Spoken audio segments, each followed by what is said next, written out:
Hey all, before we get going with this, I just wanted to take a quick opportunity to thank my subscribers.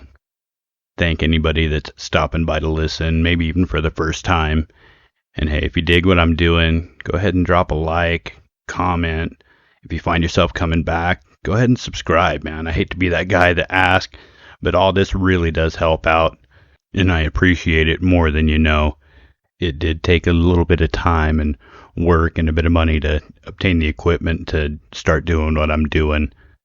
I don't currently make anything doing this, and so I do appreciate any likes, subscribes, and especially even comments. Even if you don't like it, just go ahead and tell me, hey man, you suck. I think my dog could do a better job. Or if you got recommendations or anything that you want to hear specifically, go ahead and shoot me an email, throw down a comment. It's all welcome. Thank you all so much. I appreciate you more than you know, and I hope you enjoy.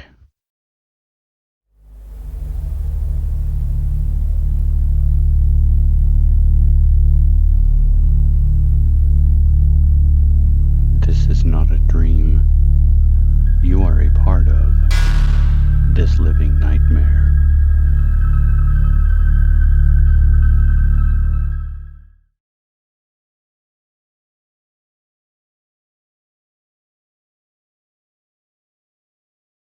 Little House in Creston, Iowa. Written and submitted by ThatOneForReddit. When I was younger, I'm talking ages 0 to 6, my family and I lived in this house in Creston, Iowa. I'll never forget that place. It was 2 stories, the attic was technically 3 bedrooms, and mine was the one up the stairs. Go up the stairs through my brother's bedroom, hang a left through the parents' room, and to the back. Picture a bedroom with slanted walls and 2 windows in the back. That was my room. A bedroom through a bedroom to a bedroom. The layout of this place made 0 sense.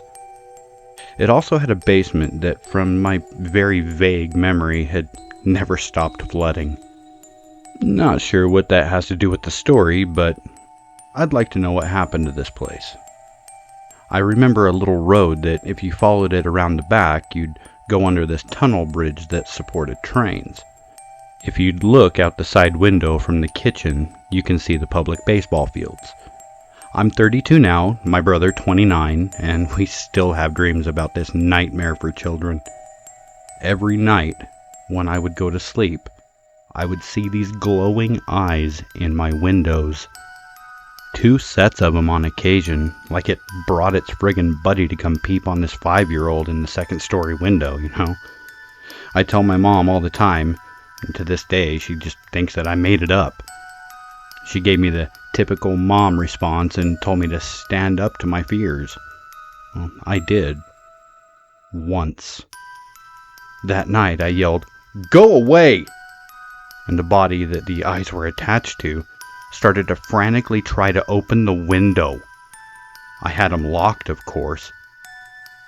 Wouldn't go to bed without them locked. As soon as the growling and rattling started, I gunned it to my brother's room, and the little guy's floating out of his crib. I go to my mom's bed while having one of those throat dry, can't scream moments, trying to push her awake. My father comes walking up the stairs and my brother falls back in his crib. Dad hears him screaming and me standing there crying and reaching for him. Puts us both back to sleep. I didn't sleep. About a week went by that I didn't sleep, and my mom invited my grandparents to stay the night. My grandpa was apparently the only thing that could calm me. That old geezer made me feel safe, you know? On the 3rd night of his stay, the eyes were back, so I go downstairs to snuggle up to my grandpa while he's asleep on the couch. When I rounded the corner, I could see something black floating up through his stomach and up through the ceiling. He's gasping for air and begging something above his head to make it stop. I was so freaked that I froze. The next morning I asked him about it, and he said an angel was patting his head and telling him it was going to be okay, that it's almost over. My brother was 3 and I was 5. My grandparents were all passed now. And there's no way we should still be seeing this shit in our sleep by the time we're 30. I want to know if that place is still standing, if there's anything happened to anyone else that stayed there. I'd just like to know that it wasn't just us.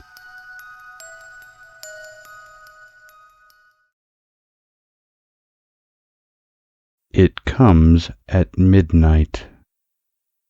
Written and submitted by Rotten Daughters 66. I never really believed in ghosts or spirits. Hell, if you try to talk to me about demons and monsters, I just laugh and call you insane. But that all changed for me when I moved out of the state for college. Town was small, but there were high reviews for Rose Valley College, so I decided to take the offer while I still had it. My classes were actually nice, and my roommate wasn't so bad. Of course, my tuition payments were the only thing that made it hard for me. This had become a problem, as I was having issues keeping up on the payment plan, so I did what any college student would have done: find a job. For the first couple of weeks, nothing seemed to work out, as the hours were all day shifts, and I had classes during the day. But it was late Sunday night that I noticed the ad for a night shift guard for the local graveyard. Now, I know it's a very odd job, to say the least, but what other option did I have? I spent the rest of the week finishing up my work, and by Friday night I had plans to drive out to the graveyard and meet up with the owners. The drive was nice, though, through town. It was actually the first time I had got a good look around. Rose Valley was really kind of a small place. Main Street had old-looking shops and even a dollar movie theater. By mid-afternoon, I had made it to the edge of town and was greeted by the graveyard gates. I dialed the number given me on my phone and was greeted by an older-sounding voice. The gate came to life as they were pulled open by an older man. He pointed for me to head toward the house on the hill. Would you like a ride, sir?" I called from the window, and he just nodded, yelling back, "Thank you," and that he would walk. So I drove up to the house and waited as he climbed up the last bit of the hill, and once inside the Joneses' home, I noticed the old-style theme, as the walls were covered with flowered wallpaper and dull brown couch and love seat. "You have a lovely home," I remarked as the Jones took a seat across from me. "Thank you. We've owned this home forever," Ms. Jones said, proudly offering me a cup of tea. We talked about the job for about an hour, and I had to admit, it didn't sound half bad. Just walking around a graveyard, making sure no one tried to sneak in or break in. Needless to say, the Joneses were overjoyed when I took up the position. That night, my drive back to the dorm was peaceful. I felt like I could almost take on the world, Finally, I was going to be able to make some positive changes. The next 2 weeks I spent preparing myself for the job ahead. I knew between my classes and work I was going to get little sleep, but I headed out that Monday about 5:00 p.m. toward the graveyard. I won't lie, the thought of being among the dead all night was a bit creepy, but it was going to help me keep my payment on track, then I'll deal with it. Arriving at the gate, I pulled my car into the park and unlocked the gate. The area was huge, and the grounds seemed to go on forever.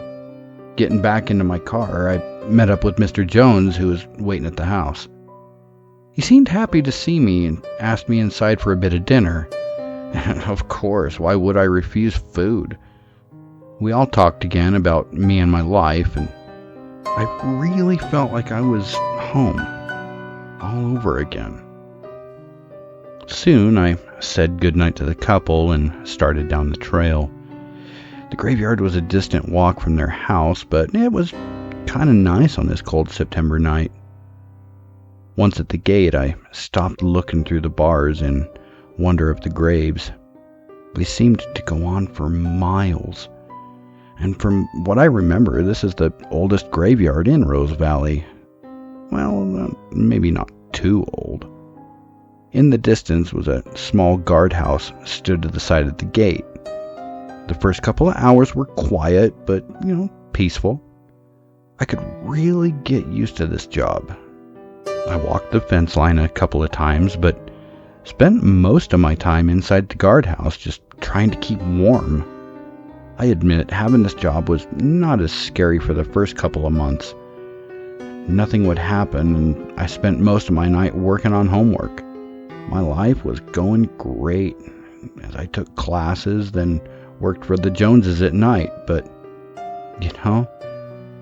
fate's got a funny way of fucking up everything. It was about 11 o'clock that night when I heard the noise. It started off like footsteps sneaking up through the brushes. But after looking around the area, there was just nothing. The rest of the night seemed to be quiet, with the occasional late-night joggers that went past the fence line. And I admit, I'd hear this sound almost every night, but I'd find nothing every time. Mr. Jones would tell me it was just an animal, but what type of animal has human footsteps? I figured it was best to just let the subject go. After all, what possibly could this have been? Maybe it was just someone sneaking around, running off when I got near. So I just continued to work my normal shifts with little results of the noise throughout the night.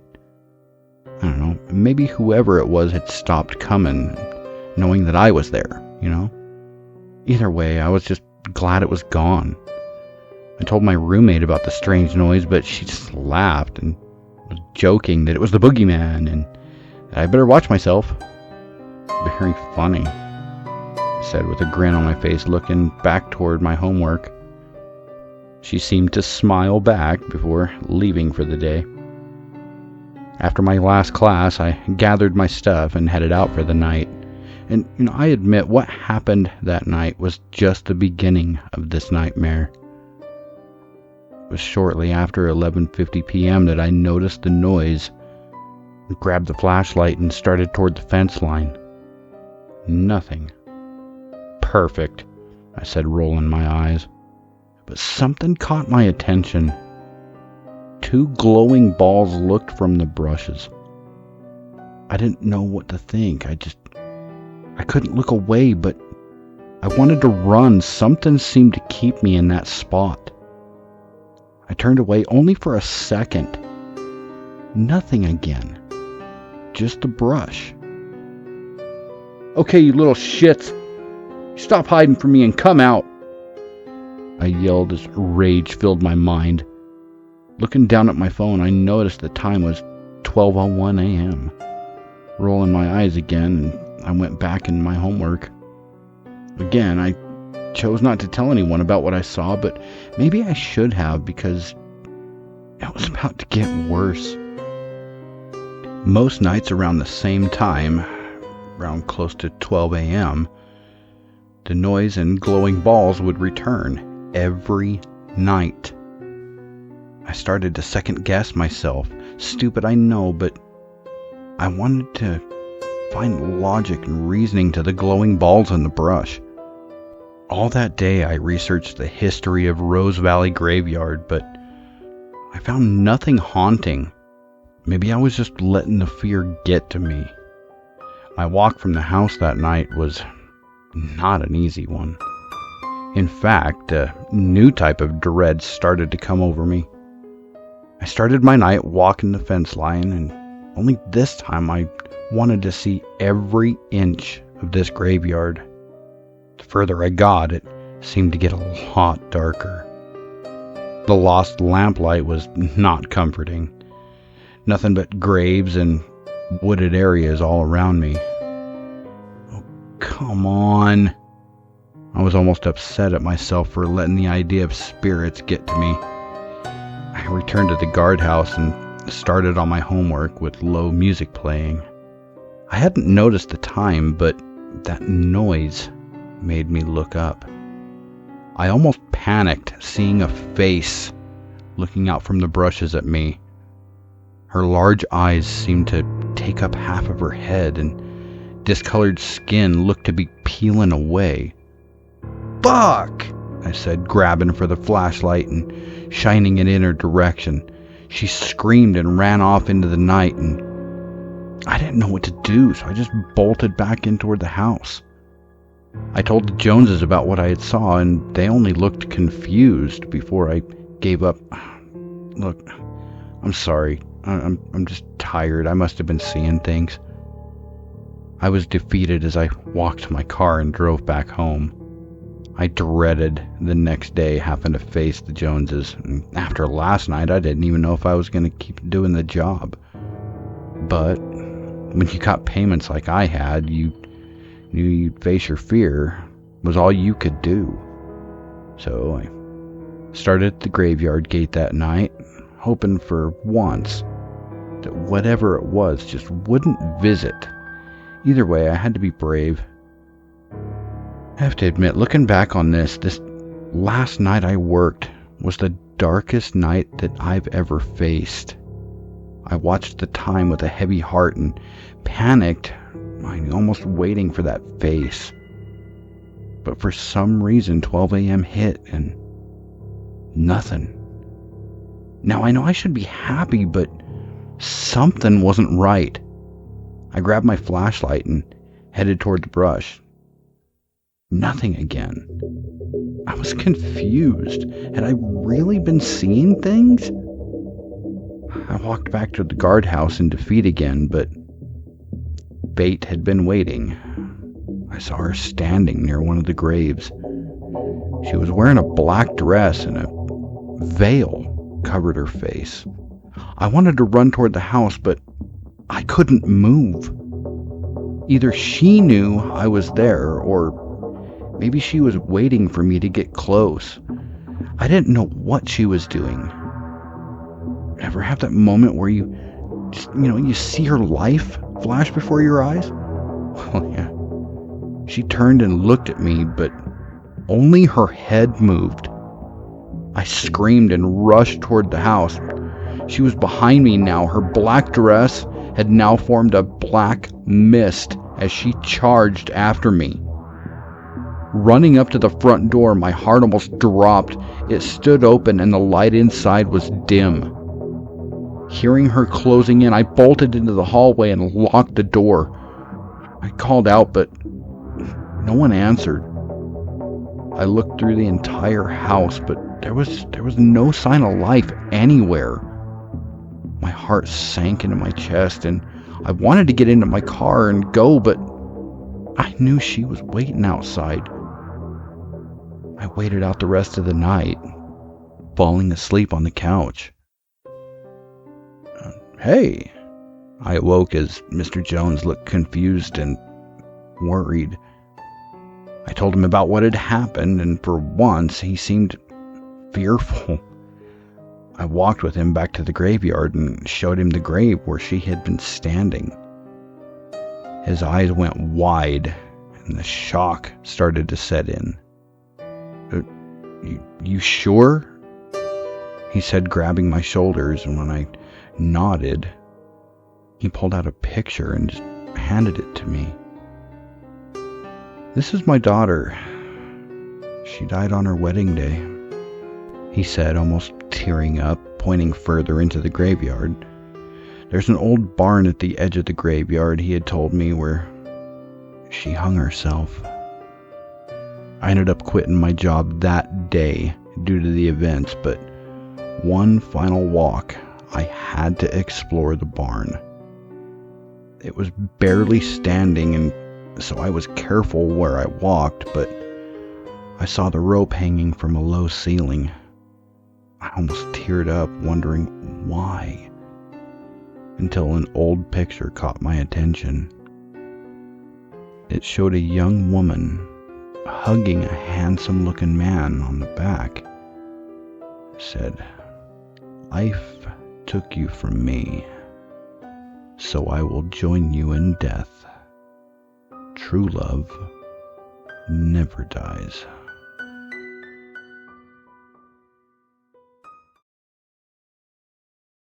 The True Incident of Samantha Josephson.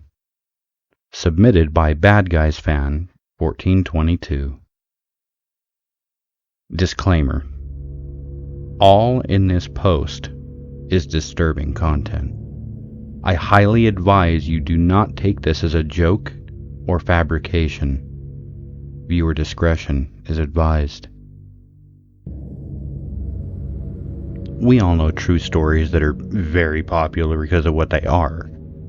And what they hear is mostly conceived. But what I am telling you has to be the most ruthless, heartbreaking, and true tale. Samantha Josephson, age 19, was an ordinary young girl with potential.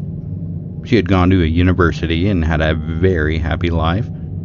Then one night, her friends invited her to the Big Dog Bar in Carolina, which is important to remember. After about an hour or two, she was completely drunk, and when she walked out to go home, she casually ordered an Uber. Footage from the bird dog confirms her entering a dark vehicle, and in this situation, she got into the car and said a drunk hi to the driver. The driver was named Nathaniel Rowland, but this man was not her Uber. It was just a similar looking car that Samantha had mistaken for her ride. And usually in a normal situation, the driver of the random person will just laugh it off with you. Maybe get pissed if they're in a bad mood, but Nathaniel didn't say anything. He engaged the locks, trapping Samantha where hell would happen. After a bit of a while, Nathaniel parked his car and Samantha got confused. And then Nathaniel unleashed the savage attack that he inflicted by proceeding to stab Samantha 120 times. This was done with an unusual two-bladed knife. Samantha banged on the windows, but she was trapped. And it was a lot of stabbing before she was stabbed in the carotid, putting her out of her misery. Rowland then dropped her body in the nearby forest. The police had eventually caught wind that she was missing, and her body was later found by a group of local turkey hunters. The police eventually traced down Rowland as the murderer. Rowland was caught while out driving, and once he was seen, a traffic stop was engaged, and Rowland attempted to escape, but he was caught. He was taken in and questioned for his actions, and in the back seat they found bleach and a bottle of window cleaner. But this was not the first time Rowland had attacked someone. He had kidnapped another woman not too long ago and kept her in the car, beating her and threatening her. In July of 2021, Rowland was found guilty of murder and kidnapping. He was sentenced to years in prison by the judge, who was a seasoned veteran and said it was the most vicious murder that he had ever seen. Rowland's locked up now, and it's a wonder how one mistake can change your life forever or end it. Now, this next story is from a female perspective, and I don't necessarily have a feminine voice, but we'll just roll with it. So here it goes. Soul Thief. Written and submitted by Rotten Daughters 66. My time is short. I know my days are numbered. The simple truth stares back at me, and I'm not ready to accept my fate. It's moments like this. You wish you could change something or stop an event in your life from happening. I admit I never knew my worth until now. This is hard for me as I write. We're told that life's too short, that you must do what you want with your life or you just never get the chance. Even now, I look out my barred windows. I can hear screams of the insane around me, reminding me of what choices I made to get here. My doctor said I'm seeing things, or maybe I'm just having nightmares, but they don't know the horrible things in my head. It's an evil force that haunts me and desires my body, my mind, and my soul. I did this to myself, and now I'm gonna pay the price. I know you may think that I'm insane, like everyone, right? Like she lost her mind and you're reading the journal of a crazy woman. But maybe if I told you the events that took place and why I'm being haunted, you may not think me crazy anymore. Maybe stupid for my actions, but I'll take that. Believe it or not, I was your normal teenager. I had a group of friends and even made good grades. Well, not college acceptance grades. You get the point. We weren't the outcasts, but not popular either. Kind of a middle line type group, so we got along with both sides. I had 3 best friends. Adam, he was the smart kid. He had the best grades and his future looked better than any of ours, really. Beth, she was our oddball. Never really spoke a lot, but when she did, it was the funniest shit you ever hear. And Jack. Jack was the troublemaker. Just never knew when to stop, so we only saw him on a rare occasion as he'd be grounded or in detention. Of course, then there was me. I was your gamer girl who loves spending time behind a controller and also a bit of a cosplayer on top of it. An odd bunch we were to be close, but we supported each other in everything we did. Our trouble started, of course, just about 6 months before graduation, and it changed all of our lives. It was a beautiful Saturday as we walked around in the park, and normally for us it was something we enjoyed. Although I do admit I'd rather have been playing my games. I knew when fresh air was needed. The sun hung above us that day as we walked along the trail. Adam and Jack seemed to be in their own world of convention, while I tried to chat with Beth. Of course, she never really spoke up, just nodded to agree. "We should have a sleepover soon," Adam said, looking over to everyone. Jack just shook his head, and he never was one for spending the night. In fact, the last time he did anything like that was back when we were young. Now it had become more of a kid activity. "Come on, a sleepover? Grow up," he said, rolling his eyes before looking over at me. "Yeah, I don't know." Adam only looked annoyed, but let the subject go. "I didn't mind." Beth spoke for the first time. We talked a bit later about it. I admit, I don't know how Adam can change my mind so fast, but I agreed and even offered for everyone to stay at my house. I rushed home. My parents would be fine with the idea, while my father wasn't a big fan of having boys in the house. He said yes. So everyone met up at my house around 5 p.m. that day. My father's only rule was that we had to sleep out in the living room. He ordered pizza and drinks and retired to his office downstairs. We truly had the upper half of the house all to ourselves. The first half hour we watched some movies and even played some games, only Jack seemed uninterested in the whole thing. "You didn't have to come," Adam said, annoyed as Jack sat back taking a bite of pizza. "Well, I wanted to, but I don't want to watch you guys play video games and television," he said, almost bored. We hated when Jack got like this. It only meant one thing: trouble. "Fine, you pick something," I said, knowing that was the wrong choice, but I know, stupid. His normal smile came across his face as he grabbed a bag and laid it down in front of us. "What the hell?" Adam said, almost confused. Jack just laughed and pulled out a familiar-looking board. The Ouija board had been part of Jack's family forever, so we knew what he had planned. I should have said no, as the rest of the group looked shocked that he even brought it. We fought about rather to let him take it out of the bag even, but again, Jack had already made up his mind as we now sat around the board. Adam was the only one who refused to play. Jack asked the normal questions as we all blamed each other as the wooden triangle moved around the board. Okay, guys, can we please stop? Adam said with a look of fear. Why? You're not playing, we are. Jack called back, mocking him. Jack, I'm sorry, but I'm done, I said, letting go and sitting next to Adam. He just rolled his eyes, grabbing the bag and putting it away. Well, the hell with you guys, he said, grabbing his bags and walking out the front door. Adam just shook his head at me and Beth just laughed. He'll be back tomorrow. Adam was right. He'd always get upset when things didn't go his way, but would always join us again. That night was the start of my nightmares.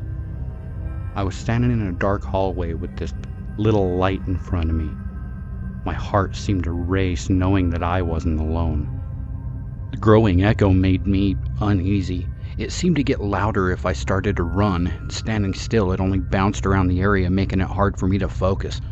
The echo seemed to get closer, sounding like a growl. As I turned to see it, a creature or a demon maybe.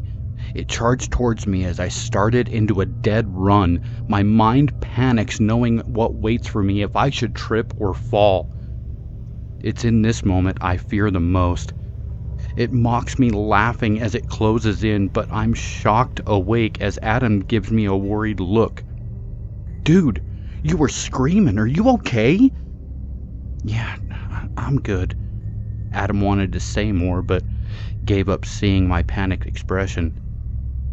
We talked nothing about what happened as we sat around the table eating breakfast that my father made. Beth seemed a little bit more quiet, if that was possible. I continued to have that same nightmare each night for 3 months, as it only became harder to escape that horrible dream.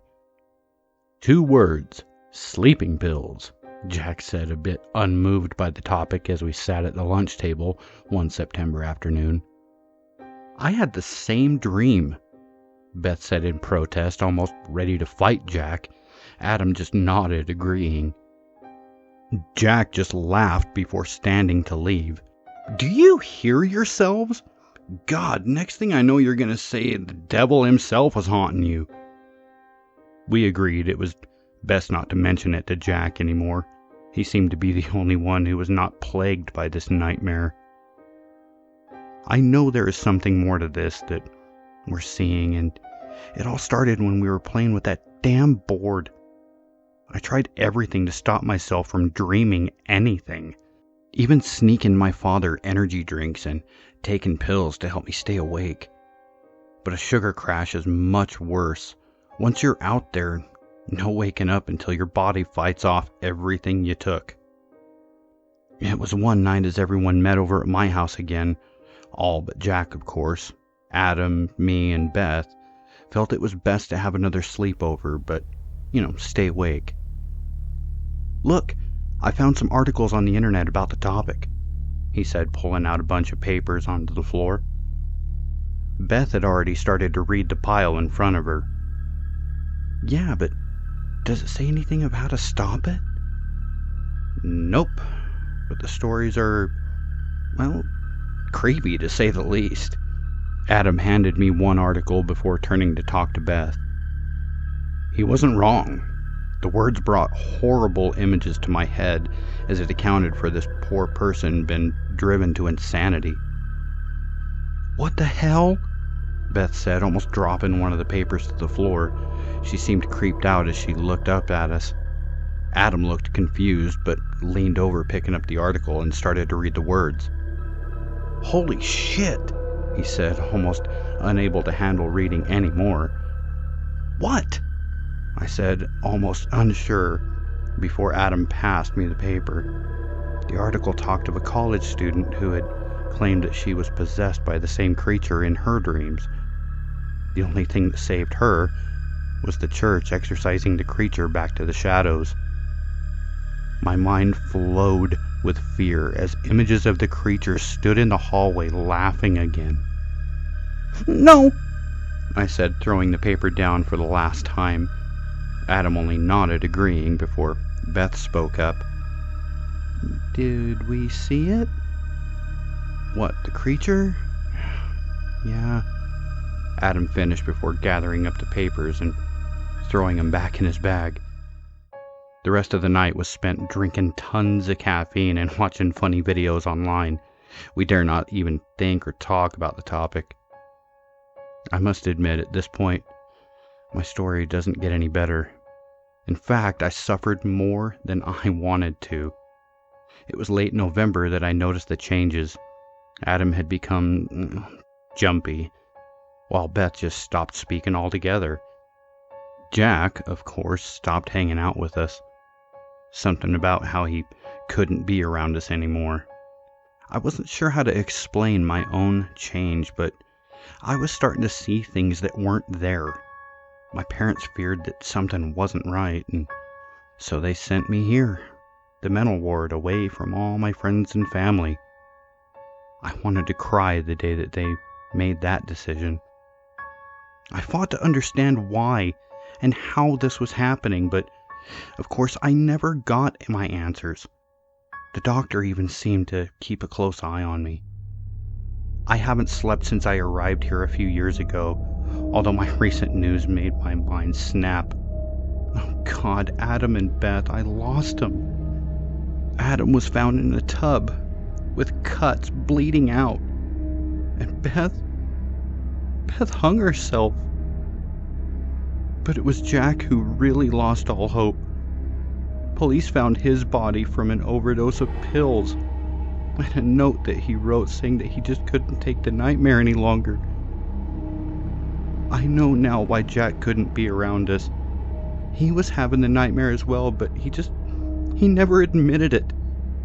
This creature has killed all my friends, and now it's coming for me. When? I don't know. You have to let this go, my doctor said one day while I laid in his office.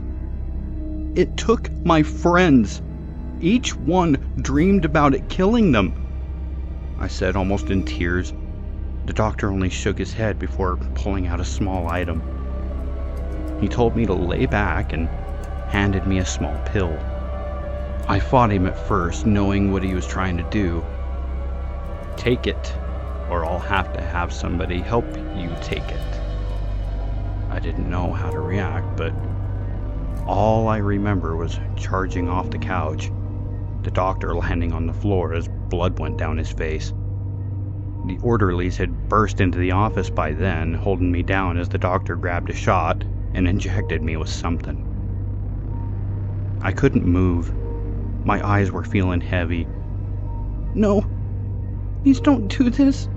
It'll get me, I begged as I was dragged back to my room, but they seemed to tune me out, laying me in bed and leaving me in a dark room. I fought to stay awake, screaming at the top of my lungs, even started to talk to myself in order to not close my eyes. But the meds won. I slipped into the hallway again, and this time it was waiting. I ran, but it was quick, like a hunter. It would trail right behind me, and I screamed, dashing as fast as I could go. Laughter echoed all around me as the creature seemed to close in on me, and I felt myself hit the ground before looking up and seeing this thing standing right over me. Its long claws held onto my body, pinning me down. The creature, now in mist-like form, shot into my mouth as I screamed. I awoke finally back in my room, but something seemed to be off. I couldn't control myself. I was out of bed and standing in the corner of my room just laughing. I finally turned to see myself in the mirror of the dark room. Something red covered my face and hands. In a blind panic, I screamed, noticing a lump on the floor. The light blinded me as the doctor stood in the doorway with 2 guards behind him. Just drop the knife. We can talk about this, he begged. I saw the nurse that landed on the ground. Her chest was cut open and organs thrown about the room. "You should have been nice to me, Doctor," I said in an odd tone before charging the door. I throw the doctor down as he screamed out in pain from the bone sticking out of his leg. The guards grabbed a hold of me as I kicked and fought, dropping the knife down onto the floor. "Put her in the quiet room," the doctor said, watching my twisted smile form on my face.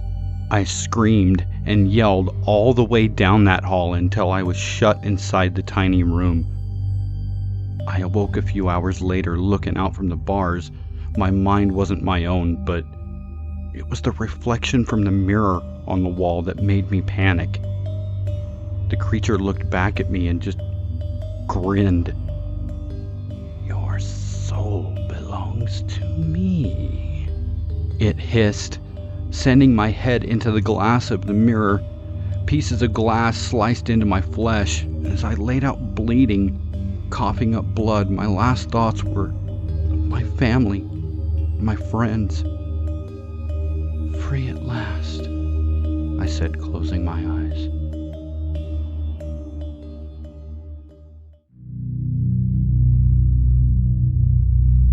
Thank you for being a part of this living nightmare. We hope to disturb you again soon.